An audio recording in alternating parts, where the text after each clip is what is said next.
رسول حمزہ توف جیسے اپنے ملک سے، بلکہ یہ کہہ لیجئے کہ ملک کے اس حصے میں، کیونکہ داغستان اور چیچنیا ابھی تک رشیا کا ایک حصہ ہے، سوویت یونین جب بکھرا تو ہمیں دکھ تو ہوا، لیکن مجھے ایک تسلی تھی، میں نے کہا کہ اگر داغستان آزاد ہو گیا تو ہم وہاں رسول سے ملنے جائیں گے۔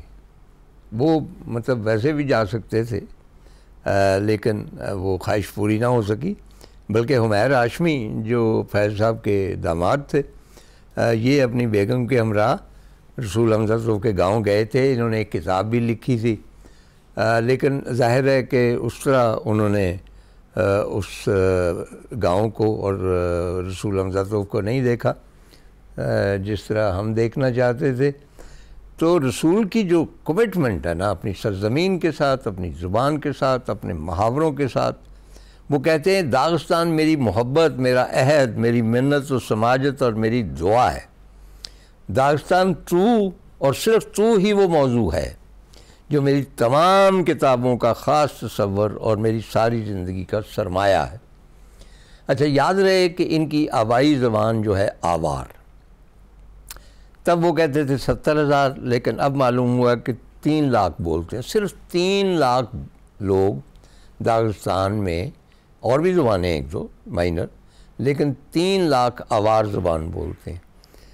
اور اس سے محبت کا یہ عالم ہے کہ رسول کہتے ہیں کہ داغستان میں ایک چیز پر قتل ہو جاتا، اور وہ یہ ہے کہ اگر کوئی شخص طعنہ دے کہ جا تو اپنی ماں کی زبان آوار بھول جائے، یہ سب سے زیادہ طعنہ بڑا ہوتا ہے۔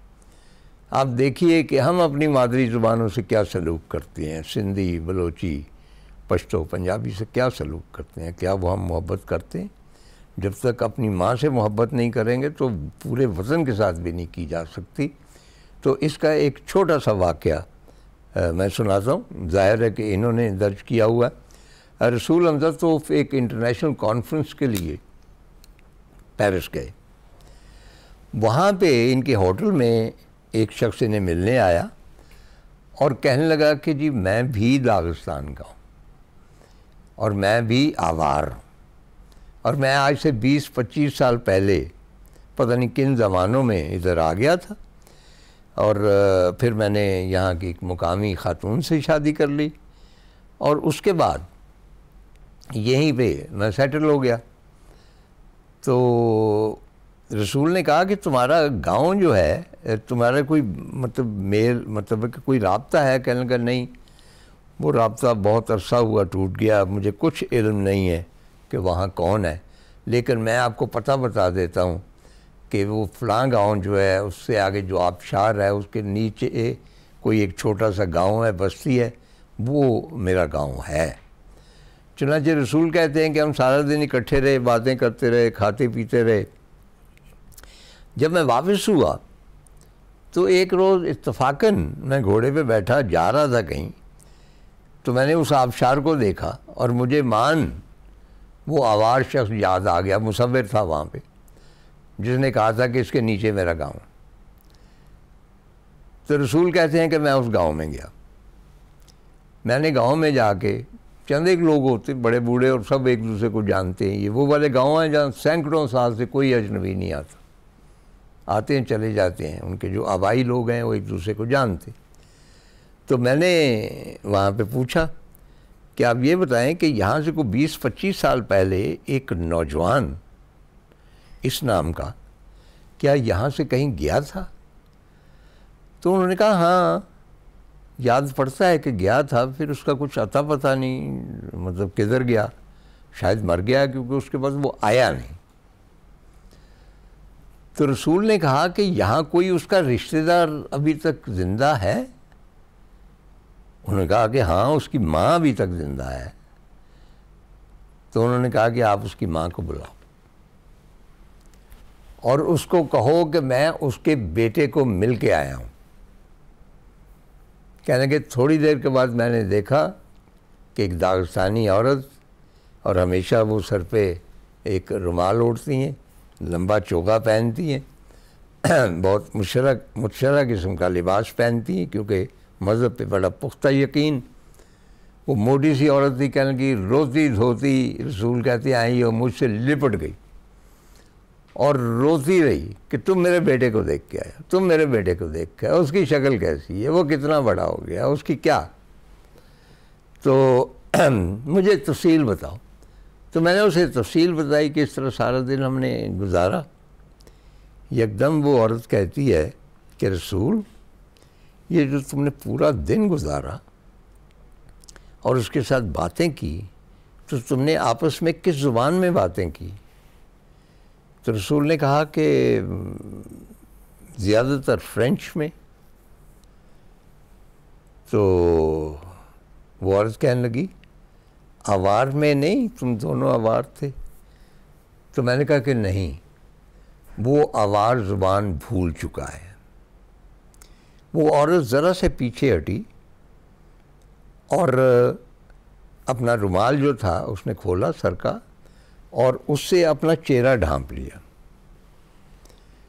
اور رسول کا کہنا ہے کہ داغستان میں جب کسی ماں کو اس کے اکلوتے بیٹے کی موت کی خبر پہنچتی ہے تو وہ چیختی چلاتی نہیں ہے، وہ صرف اپنا چہرہ جو ہے اپنے رومال سے ڈھک لیتی ہے۔ اور پھر اس نے کہا کہ رسول، تم کسی اور کو مل کے آئے ہو، وہ میرا بیٹا نہیں ہو سکتا۔ میرا بیٹا وہ تھا جو آوار زبان، میری زبان بولتا تھا۔ اگر جس کو تم مل کے آئے ہو وہ کوئی اور زبان بولتا ہے تو میرے لیے میرا بیٹا مر چکا ہے۔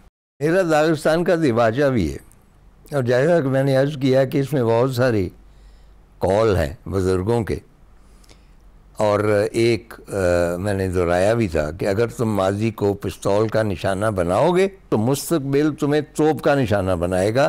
یہ ابو طالب کا قول ہے۔ ابو طالب ان کے رشتے میں چچا ہے، اور آگے چل کر میں آپ کو بتاؤں گا کہ ابو طالب کی کیسی فیسینیٹنگ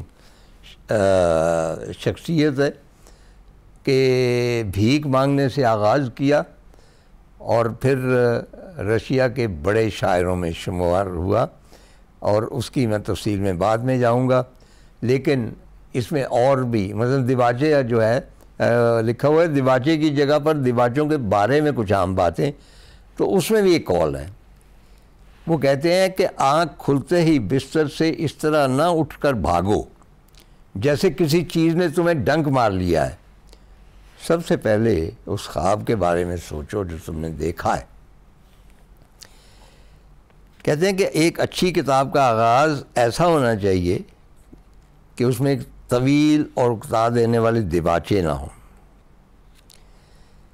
اگر آپ کسی سانڈ کے سینگیں پکڑنے میں اس وقت کامیاب نہ ہو سکیں جب وہ جست لگاتا آپ کے پیروں سے گزر رہا ہو، تو آپ کے لیے دم پکڑ کر اسے روک لینا ممکن نہ ہوگا۔ اسی طرح کہتے ہیں کہ یہ بھی ابو طالب کا قول ہے کہ کسی کتاب کا دیباچہ اس تنکے کی طرح ہوتا ہے جسے کوئی توہم پرست بیوی اس وقت اپنے دانتوں کے بیچ دبا لیتی ہے جب وہ اپنے شوہر کا بھیڑ کی کھال والا کوٹ رفو کر رہی ہے۔ عام عقیدہ یہ ہے کہ اگر رفو کرتے ہوئے ایسا نہ کیا جائے تو وہ کوٹ کفن بھی بن سکتا ہے، یعنی دیباچہ آخری کیل ثابت ہو سکتا ہے۔